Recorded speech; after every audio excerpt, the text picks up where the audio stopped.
안녕하세요. 2017 가을 카오스 강연 미래과학에 오신 여러분 환영합니다. 저는 오늘 진행을 맡은 기자 이영애입니다. 반갑습니다.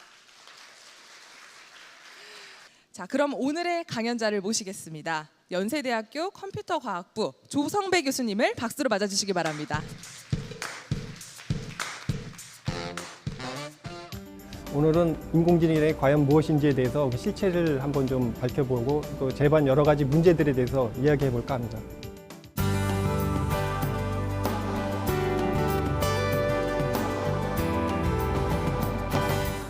우리 일상생활에 이미 인공지능이 많이 나와 있는 걸 볼 수 있습니다. 예를 들면 아마 댁에서들 청소하시는데 청소 쉬우신가요? 뭐 번거롭죠. 그게 어렵다고까지는 할 수 없는데 근데 뭐 거실을 빠짐없이 깨끗하게 청소하는 거는 그렇게 또 쉬운 일 같지는 않습니다. 근데 최근에는 이제 로봇 청소기가 나와서 뭐 이런 걸 대신해 주는 그런 기계들도 나와 있고요. 그다음에 최근에 이렇게 주차장에 관리하시는 분들 별로 안 보이시죠?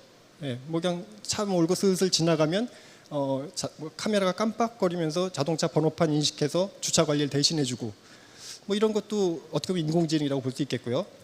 잘 알게 모르게 벌써 우리 일상생활에 인공지능이 들어와 있고 또 일정 부분 어떤 일부 분야에 대해서는 사람보다 더 잘하는 그런 분야도 있고 이런 인공지능이 사실 처음 나와 있는 건 1956년부터 이제 공식적으로 시작됐다고 하고요.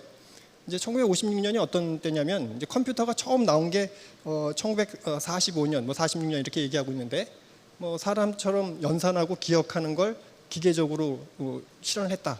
그걸 조금 더 발전시키면 사람처럼 문제를 해결하는 것도 가능하지 않을까. 이렇게 희망이 굉장히 들떠있던 그런 시기였는데 그래서 사람들이 금방 한 10년만 지나면 사람처럼 문제 해결할 수 있는 그런 소프트웨어 또는 인공지능 금방 만들 수 있을 줄 알았어요.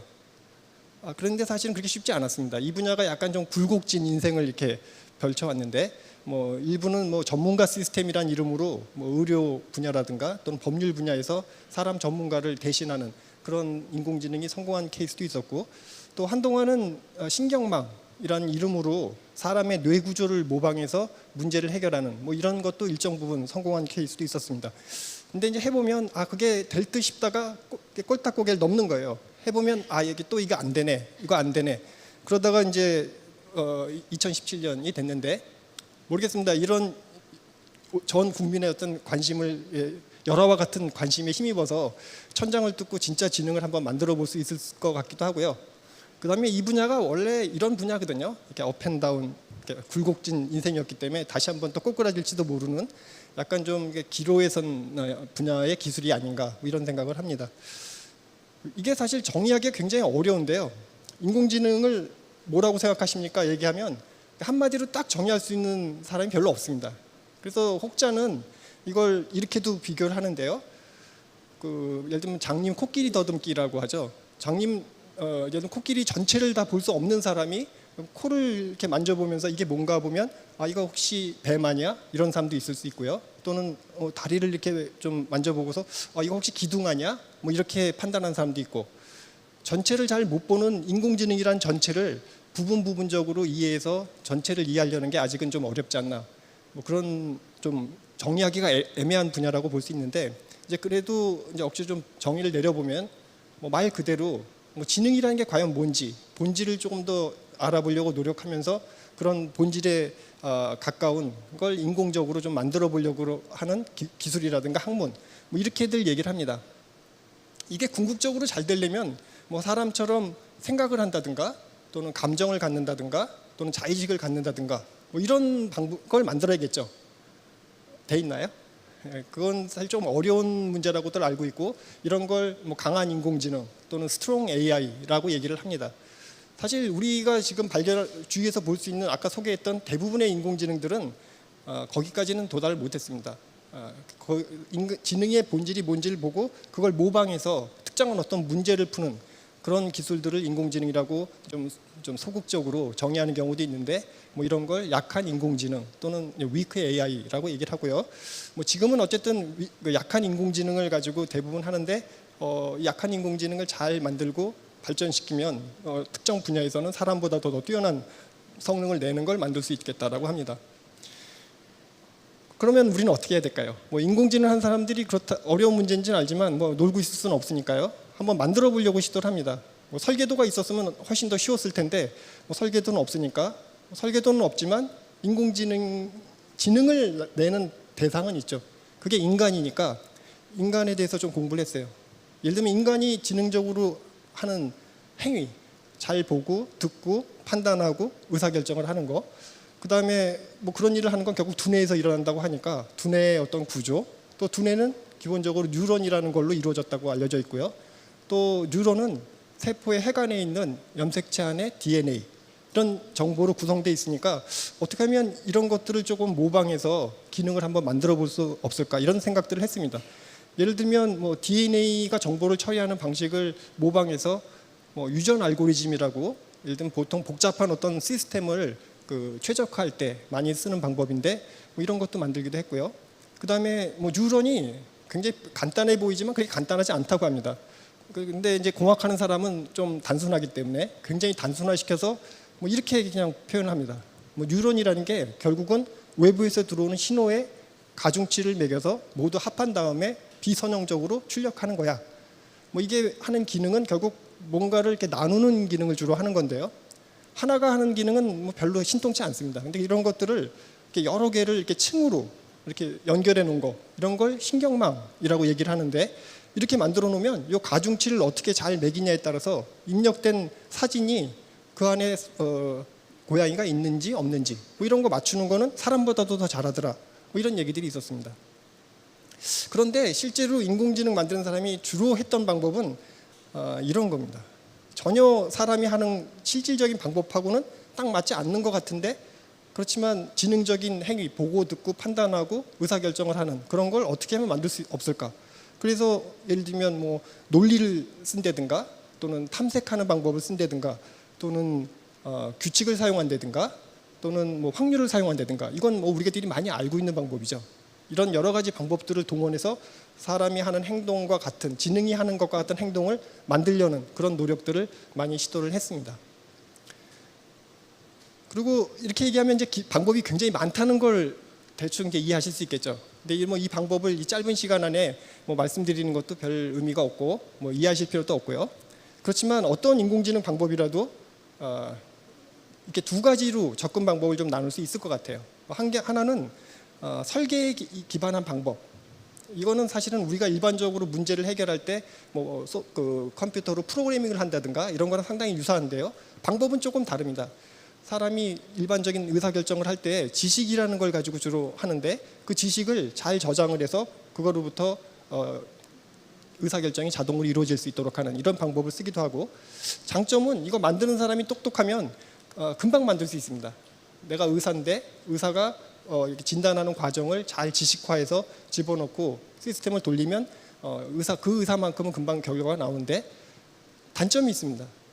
만들 때 생각하지 못했던 예외적인 상황이 나오면 먹통이 됩니다.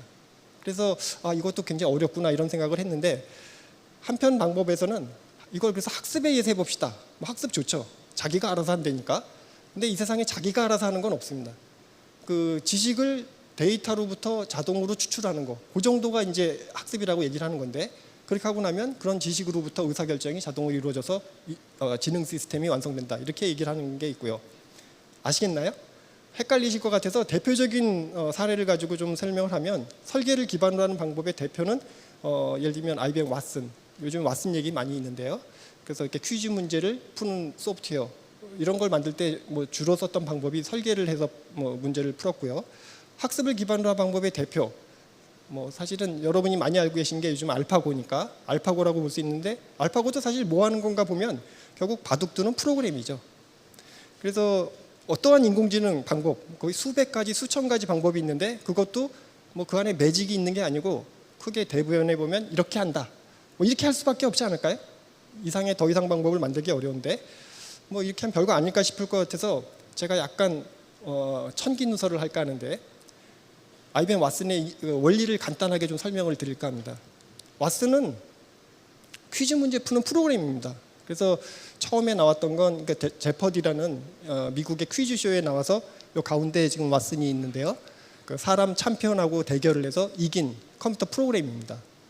근데 퀴즈 문제를 푼다는 게 그렇게 간단하지 않은 게 뭐 이렇게 문제은행에서 이게 뭐 100만 문제 중에 한 문제 나오기 이러면 뭐 당연히 컴퓨터가 더 잘할 수밖에 없는데 퀴즈는 어떤 문제가 나올지 모르죠. 그러니까 도메인이 굉장히 방대한 그런 문제인데 그래서 전통적인 인공지능은 잘 못한다고 굉장히 어려운 문제라고 알려져 있는데 그거를 왓슨이 이제 풀었던 거고요. 어떻게 만들었을까요? 뭐 사실은 그 안에 매직이 있는 게 아닙니다. 퀴즈 문제 풀 때 필요한 건 결국 지식이니까 퀴즈 문제 푸는 데 필요한 백과사전, 위키피디아, 브리테니카 다 집어넣고 또 시사 문제 나올지 모르니까 방송사, 그다음에 신문사, 사이트에 있는 정보 다 집어넣고 얼마나 많이 넣어야 될까요? 근데 그건 별로 걱정 안 하셔도 돼요. 최근에 컴퓨터 메모리가 워낙 기술이 발전해서 많은 양을 저장하는 건 문제가 안 되는데 근데 문제는 오히려 원하는 정보를 적시에 꺼내는 게 어렵죠. 이제 그런 방법을 인공지능을 하는 사람들이 지식 표현이라는 방법으로 여러 가지 아이디어들이 있는데 이 사람들이 이제 의미망이라는 걸 사용해서 그런 지식들을 잘 저장을 해놓고 그러고 나면 문제가 나오면 그 문제랑 자기가 저장해놓은 지식이랑 기계적으로 비교를 합니다. 그래서 잘 비교해서 매칭이 된 거를 딱 뽑아내면 그게 답이 되는 거죠. 쉬울까요? 수조 개의 데이터로부터 문제가 나왔을 때 딱 매칭하기. 마치 거대한 그 덤불 속에서 바늘 하나 찾는 거하고 비슷할 것 같죠.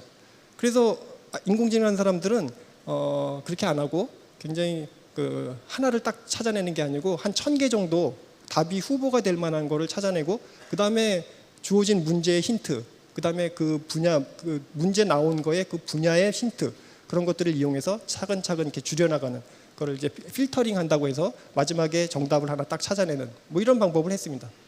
대단한가요?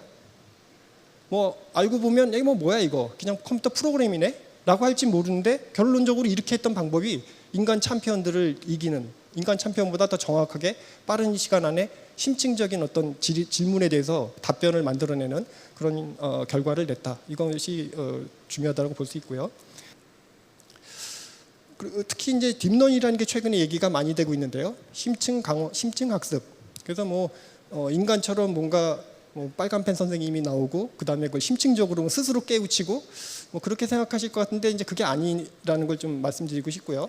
그렇지만 많은 양의 데이터로부터 그 많은 양의 데이터에 정답을 맞추는 걸 자동으로 그 모수를 만들어낼 수 있다라는 건 큰 장점이고 그 장점을 아주 전면적으로 보여준 게 그 영상 인식이라고 되어 있는 문제입니다. 이게 이미지넷 경진대회라는 경진대회가 있는데요.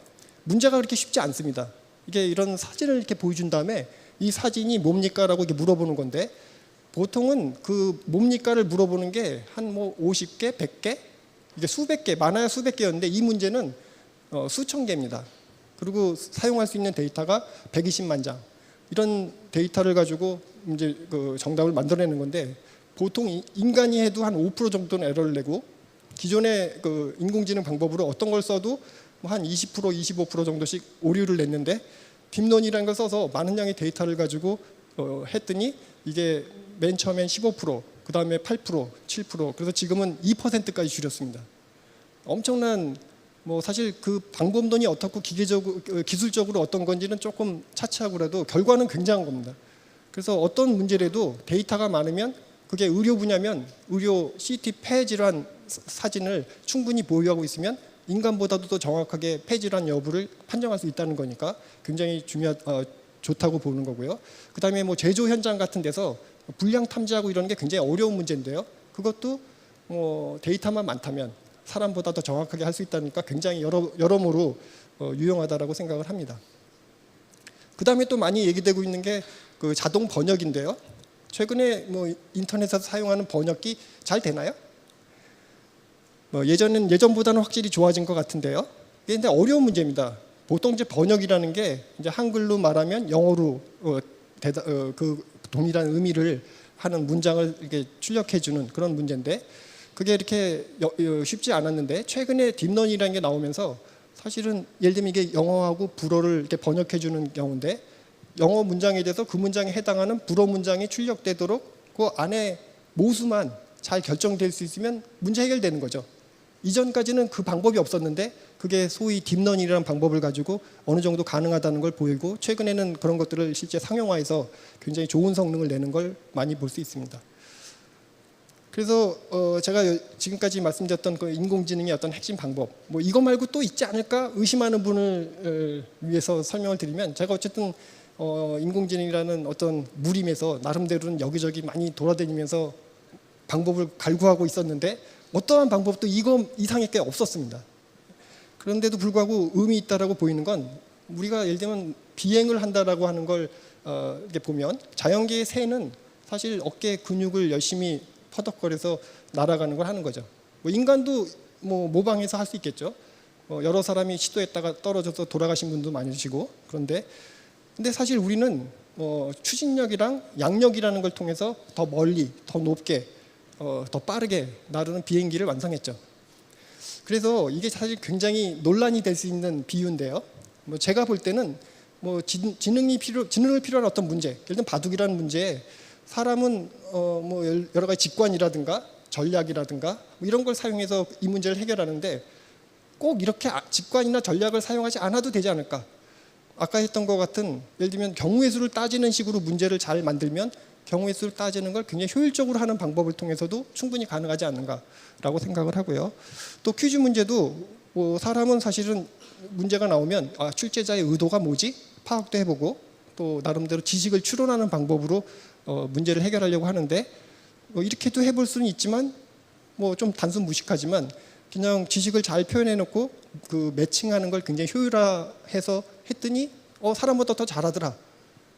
그런 게 아닌가. 인공지능이 약간 그렇습니다. 본질적으로 걔가 지능을 진짜 만든 거냐? 오늘 제가 설명드린 어떤 얘기에도 그런 얘기가 없었죠. 결국 나온 결과가 사람의 지능하고 뭐 대적하는지 더 잘하는지 이런 걸 가지고 주로 얘기한다라는 걸 좀 이해하시면 좋겠습니다. 그래서 뭐 인공지능 요즘에 여러 가지 얘기들이 많아서 기술도 많이 소개되고 있는데, 어쨌든 이게 뭐 체계적으로 이렇게 개발된 게 아니고 여러 분야에서 다양한 기술들이 뭐 계속 개발이 되고 있어서 좀 헷갈리는 부분이 있고요. 그 다음에 이름이 헷갈립니다. 뭐 학습, 스스로, 뭐 막 이러니까 이게 마치 사람하고 막 비유해서 뭐가 되는데, 실제로는 약간 그런 면에서 과대평가되는 부분도 있고 기술적으로 오용이나 남용이 되는 부분도 없잖아 있습니다. 어떻게 하면 좋을까요? 뭐 당연한 얘기일 수도 있는데, 인공지능 안에 지능을 만드는 방법이 여러 가지가 있는데 그거를 뭐 선별해서 어떤 거 하나를 딱 집어내기보다는 뭐 서로 그게 완전히 다른 어프로치라도 같이 활용을 해서 통합적으로 만들면 좋겠다. 뭐 등소평 씨가 흑묘 백묘라는 말씀도 했잖아요. 이게 뭐 검은 고양이든 하얀 고양이든 쥐만 잘 잡으면 되지. 약간 좀 실용주의적으로 생각하면 어떨까 생각을 하고요. 그 다음엔 여러분들이 지금 사용하는 컴퓨터 소프트웨어나 하드웨어는 하나의 덩어리를 못 만들거든요. 복잡해졌기 때문입니다. 대부분 그걸 그래서 아키텍처라는 말을 하는데요. 마치 건축물 만드는 것처럼 전체를 설계하고 이렇게 부분 집어넣어서 만드는 방식을 쓰는데, 지능 솔루션도 약간 그런 식으로 만들어야 되겠다라는 생각을 하고, 어떠한 방법을 사용해 뭐 딥러닝 할아버지를 갖다 놔도 100% 완벽한 기술은 못 만듭니다. 이거는 인공지능 기술이 문제가 있어서가 아니고 문제가 원래 그런 문제거든요. 사람도 잘 못하는데 기계 보고 너 100% 해봐. 좀 억울하지 않을까요, 기계가? 네, 그런 면에서 뭐 사람도 그런데 사람은 그래도 별 문제 없는 게 뭐 사회성이라든가 감성이라든가 이런 것들을 잘 활용해서 문제를 해결하는 그런 경우가 있습니다. 그래서 인공지능 그 솔루션도 약간 그런 식으로 개발되면 좋겠다라는 생각을 합니다. 최근에 인공지능 얘기하면 꼭 나오는 얘기가 이제 4차 산업혁명인데요.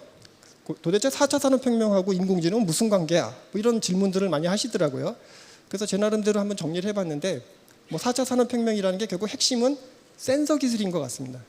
예전에는 그 뭘 이렇게 측정하고 이렇게 한다는 게 가격도 비싸고 그 다음에 정확하지도 않았는데, 최근엔 굉장히 가격도 저렴한 걸 아주 정확하게 측정할 수 있는 센서들이 많아졌습니다.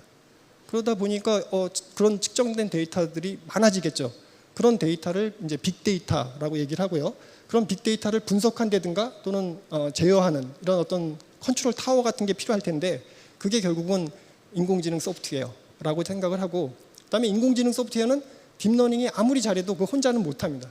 적어도 기계학습 또는 지각 인식 또는 지각 추론, 뭐 이런 적어도 이게 세 가지 분야에 있는 방법들이 한목적적으로 이렇게 어우러져서, 예를 들면 뭐 제조업 분야의 효율성을 높인다든가 또는 서비스업 분야의 예를 들면 뭐 편의성을 높이는 이런 식으로 혁신을 일으키는 혁명, 뭐 이런 걸 4차 산업혁명이라 그러는 거 아닌가? 뭐 그런 식으로 한번 생각을 해봤습니다. 이런 4차 산업혁명까지 다 갔는데 이런 인공지능을 어디다 써먹을까요? 뭐 응용은 굉장히 많습니다.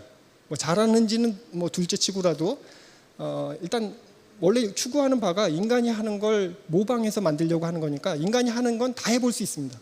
그 중에 이제 인간이 하는 일 중에 좀 중요한 일이 뭐 의료, 법률 또는 뭐 금융 뭐 이런 것들이 될 텐데 뭐 이런 거를 풀려고 하는 인공지능 시스템들이 이미 많이 나와 있고요.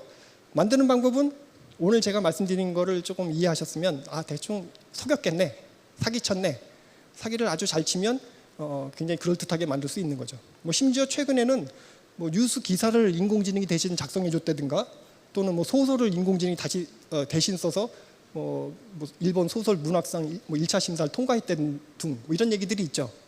어떻게 만들었을까요? 혹시 뒤에서 누군가 대신 대필해 주는 거 아닐까요? 매직은 없습니다. 결국 그 안에 인공지능이 결국 사람이 기사를 쓴다든가 또는 소설을 쓴다라고 하는 게 어떤 프로세스인지를 잘 분석을 해서 이제 흉내를 내는 건데 부분적으로 잘 모르는 건 데이터로부터 자동으로 만들고 뭐 이런 식으로 해서 나온 결과물이 사람이 한 것보다도 더 잘하네. 그러면 뭐 성공했다라고 보는 겁니다. 뭐 굉장히 응용 분야가 많아서 이걸 일일이 다 소개하는 건 별로 의미가 없을 것 같고 제가 했던 일 몇 가지를 좀 소개할까 하는데요. 뭐 저는 사실 어떻게 보면 좀 엉터리일 수도 있는 게요. 뭐 지능도 물론 관심도 있고 의식도 관심은 있지만 인공지능은 핵심은 결국은 뭐 우리가 잘 풀기 어려운 문제, 기존의 방법 가지고 잘 안 풀리는 문제를 사람이 하는 방식을 좀 모방해서 풀어보려고 하는 일종의 응용 전산학이 아닐까 이런 생각을 했습니다. 그래서 인공지능을 이루는 여러 가지 방법론들에 대해서 제 나름대로 열심히 공부를 했고요. 그런 방법론이 어떤 문제를 풀어줄 수 있을지를 나름대로 좀 탐구를 해서 예를 들면 뭐 컴퓨터를 사용하는데 요즘 해킹 많잖아요. 컴퓨터 사용하는 그 로그를 잘 분석해 보면 이게 해킹하는 건지 정상적인 건지 뭐 이런 걸 판별할 수 있다라든가 또는 유전자 정보를 이렇게 좀 분석을 해보면 좀 무서운 얘기일 수도 있는데요. 이 사람이 암에 걸릴지 안 걸릴지를 꽤 정확하게 맞출 수 있습니다. 그래서 뭐 그런 것도 인공지능 가지고 풀어보기도 하고 그 다음에 또 뭐 이렇게 지문 인식이라든가 또는 로봇 안에 들어가는 인공지능 뭐 그런 일들을 했고요. 최근에는 주로 이제 스마트폰 쪽에 들어가는 지능을 뭐 많이 연구를 했는데 뭐 스마트폰들 다 가지고 계시죠? 스마트폰을 통신기구로만 쓰시는 분 계신가요? 그게 처음에는 그렇게 만들었는데 이제는 거의 문화도구가 됐잖아요. 늘 지니고 다니면서 뭐 어떻게 보면 내 생활이 스마트폰을 통해서 새로운 세계가 열리는 그런 부분이 있는데 거기서 로그가 계속 남습니다. 그런 로그 데이터를 잘 분석하면 이 사람이 뭘 하고 있는지 또는 어디로 갈지 또는 감정이 무슨 감정일지 감정 어떻게 할까요? 아는 것처럼 하는 겁니다. 또는 이 사람이 지금 이 시점에 필요한 건 뭘지 뭐 이런 것들을 자동으로 판별을 해서 그거에 맞는 서비스를 만들어주는 뭐 그런 일들을 주로 해왔습니다. 그러면서 저희가 또 했던 일 중에 하나는 최근에 인공지능 스피커 얘기가 많이 있는데요. 뭐 챗봇이라고 얘기를 하죠. 채팅하는 봇. 뭐 해보면 그럴듯하지 않나요? 이렇게 문장 말로 하든지 아니면 이렇게 타이핑을 하면 그거에 맞춰서 대답을 하는 것처럼 보이기도 하고 근데 그게 다 속이는 겁니다. 그 안에 인간이 하는 대화와 같은 맥락을 미리 설계를 하든지 학습을 시켜놓든지 뒷단에 있는 거고 그걸 통해서 저희는 집안을 관리해 준다든가 일정을 관리해 주는 뭐 그런 식의 인공지능 로봇을 만든 적이 있고요. 최근에는 그걸 하드웨어 로봇에도 한번 넣어봤습니다. 그래서 하드웨어 로봇 중에 휴머노이드 인간형 로봇이라는 것이 있는데 거기다 이렇게 집어넣어서 심부름을 시키는 그래서 뭐 이렇게 사무실 안에서 예를 들면 물병 가져오는 거라든가 어떤 휴지 버리는 거라든가 뭐 이런 것들을 그냥 시킨 걸 고지고대로 하는 건 재미없죠. 사람은 그렇게 안 하잖아요. 그런 일들을 의도를 자동으로 파악을 해서 그거에 맞는 대응을 해주는 뭐 그런 걸 만드는데 아주 단순무식하게 만들 수도 있는데 뭐 사람이 어떻게 하는지 좀 궁금하지 않나요? 그래서 사람이 어떻게 하는지를 조금 더 공부를 해서 사람은 뭐 거울 유런이라는 것도 있고 그 다음에 theory of mind라고 얘기하는데 공감 이론도 있고 그런 것들을 잘 복합적으로 활용을 해서 저희 나름대로 컴퓨터 모형을 만들고 그걸로 해봤더니 인간하고 비슷하게 되네 뭐 이런 정도는 돼 있습니다. 이런 인공지능이 뭐 하여튼 시장이 크다고 합니다.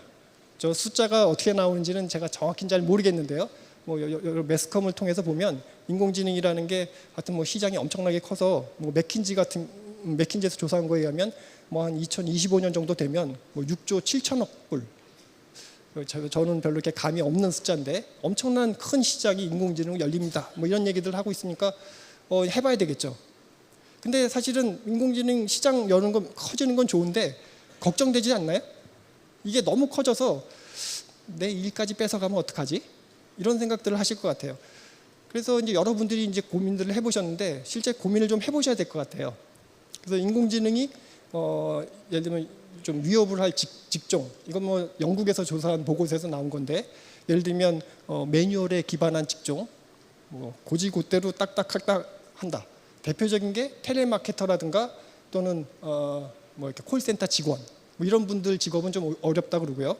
꼭 그렇지만 그것만 있는 것 같진 않아요. 그러니까 곰곰이 본인이 지금 하는 일이 굉장히 매뉴얼대로만 하고 있다 싶으면 아마 대체될 가능성이 굉장히 높다고 보이고요. 또는 반복성이 높은 직종 또는 일부 전문직.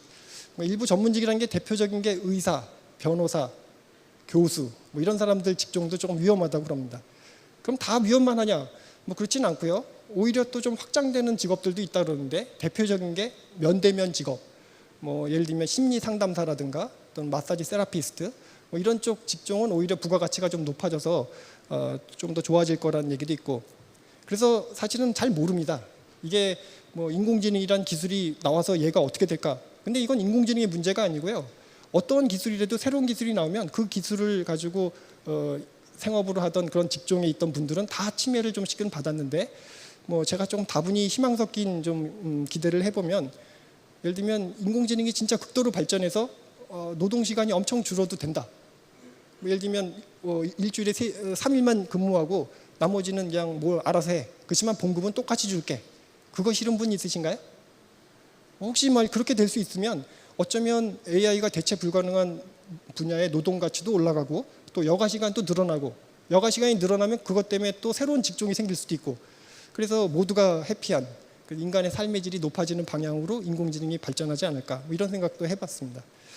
그런데 사실 인공지능은 단순한 기술이 아닌 것처럼 보입니다. 지금까지는 제가 주로 기술에 대해서 말씀을 드렸는데 예를 들면 자율주행차만 해도 물론 주행을 자동으로 한다는 건 현재 지점에서 목적지까지 이동을 시켜야 되겠죠. 그런 기술도 물론 만들어야 되는데 그냥 이동하면 되는 게 아니고 부딪히지 말고 승객을 안전에 대해서도 생각을 해야 되겠죠.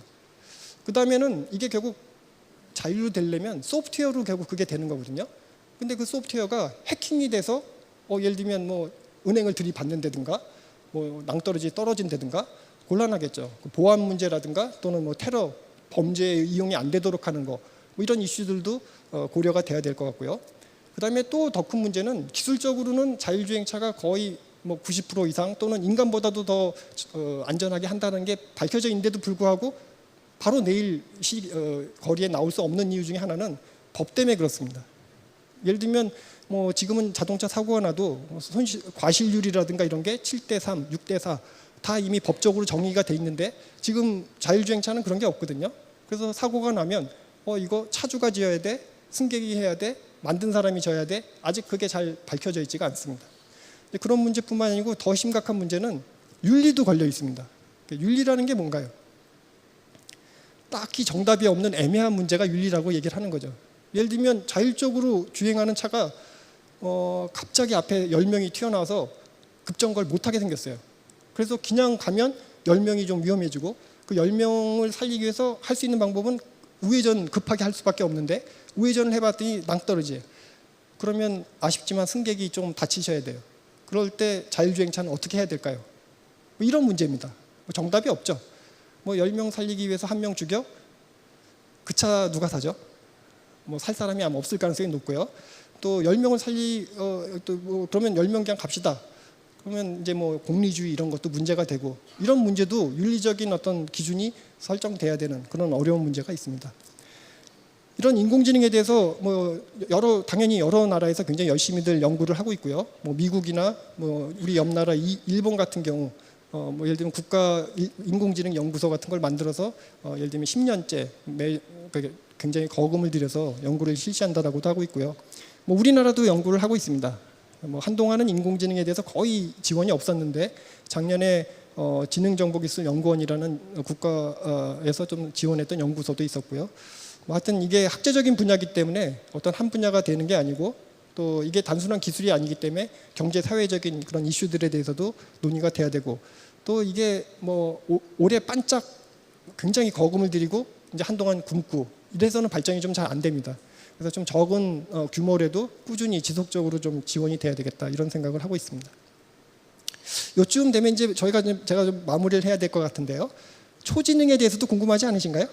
요즘에 그런 얘기들이 많은데, 지능이 이렇게 막 발전하다 보면 사람을 뛰어넘는 거, 뭐 그런 걸 초지능, 예를 들면 초지능은 어떤 한 분야가 아니고 모든 영역에서 인간의 지능을 뛰어넘는 그런 지능, 그런 걸 이제 초지능이라고 얘기를 하는데요.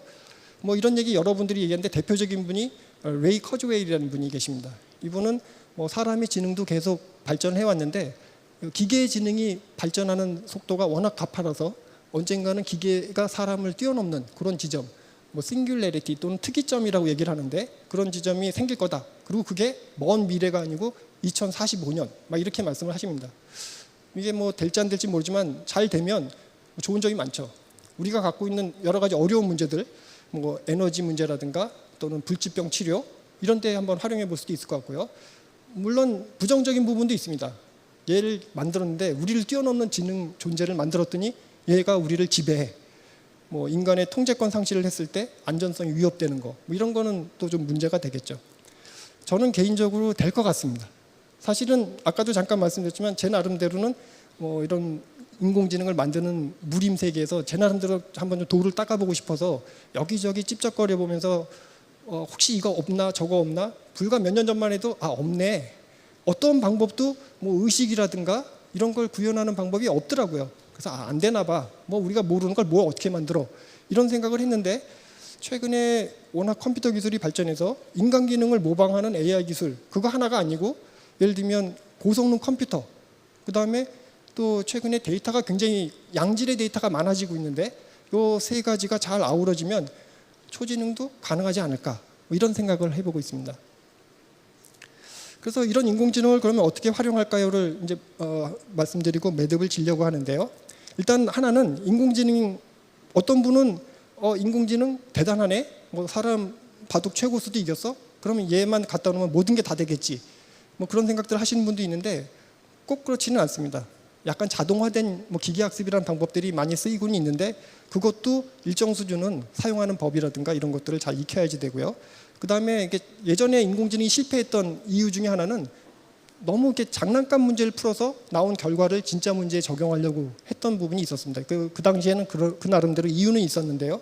근데 최근에 성공했던 인공지능은 실제 문제를 잘 포뮬레이션해서 풀려고 노력했던, 그리고 그때 하나의 기술이 아니고 여러 기술을 잘 통합해서 풀 그런 것들이 있다.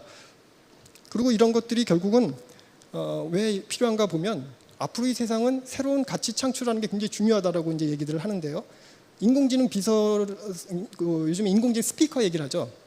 그거 많이 유용하던가요?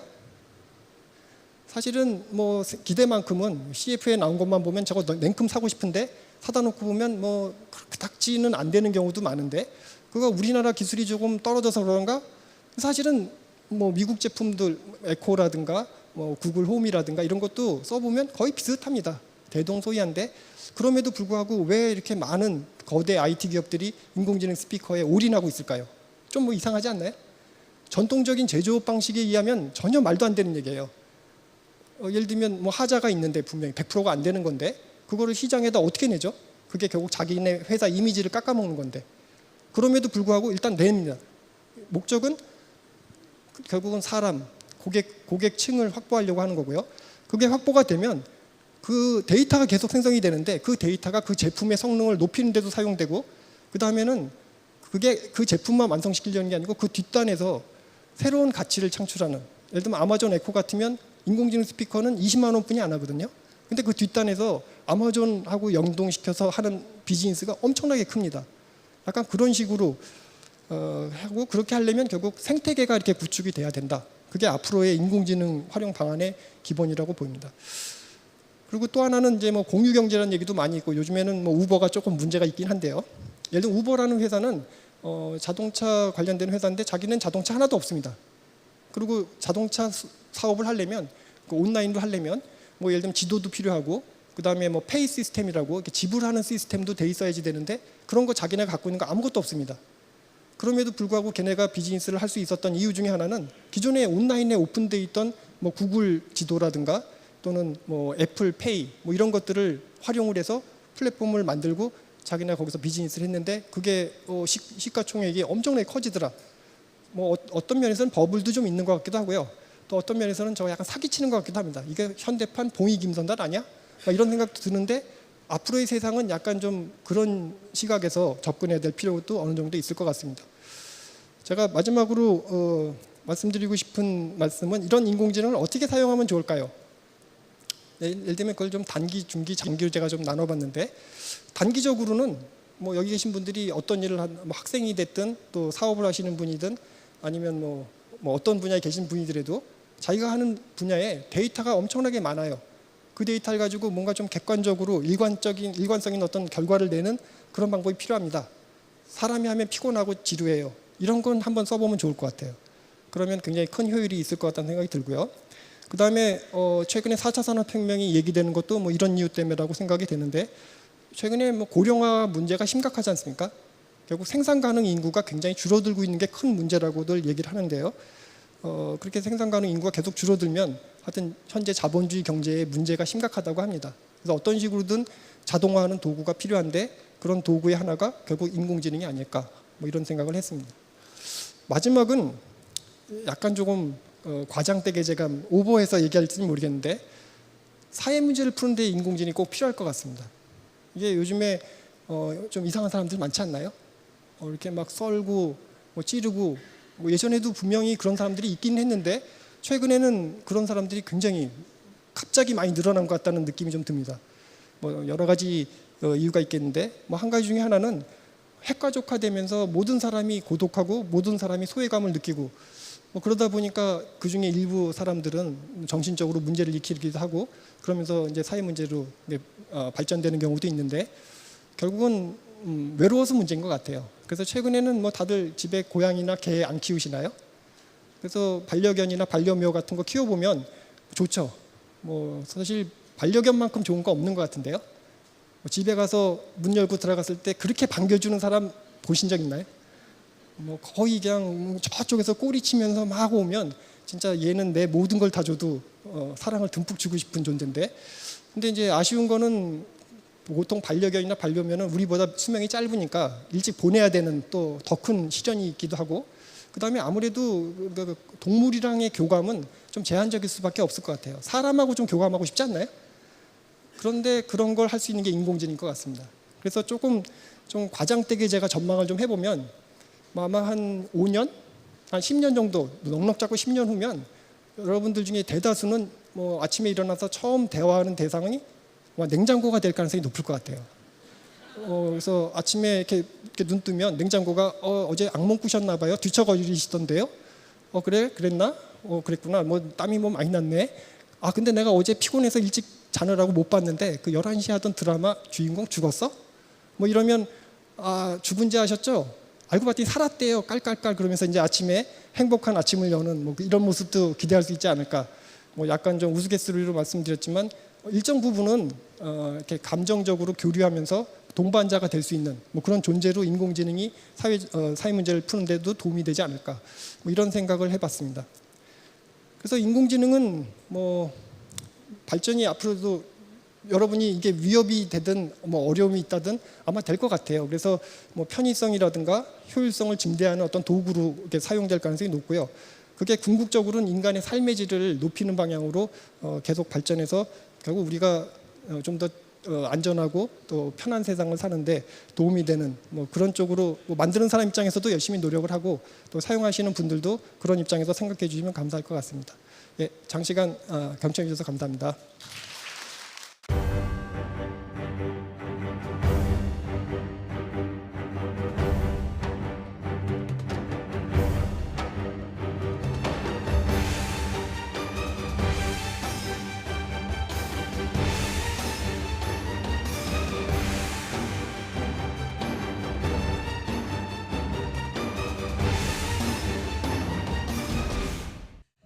화면에 다음 강의 예고가 나가고 있죠. 다음 주는 드디어 수학을 다룹니다. 10월 18일은 카이스트 엄상일 교수님이 미래의 수학자란 주제로 강연을 해주실 예정입니다. 이제 정말 마무리할 시간입니다. 오늘 어떻게 즐거우셨나요? 감사합니다. 밖에 날씨가 많이 쌀쌀해졌던데 와주신 모든 분들 따뜻하게 돌아가시길 바랍니다. 이영애였습니다. 고맙습니다.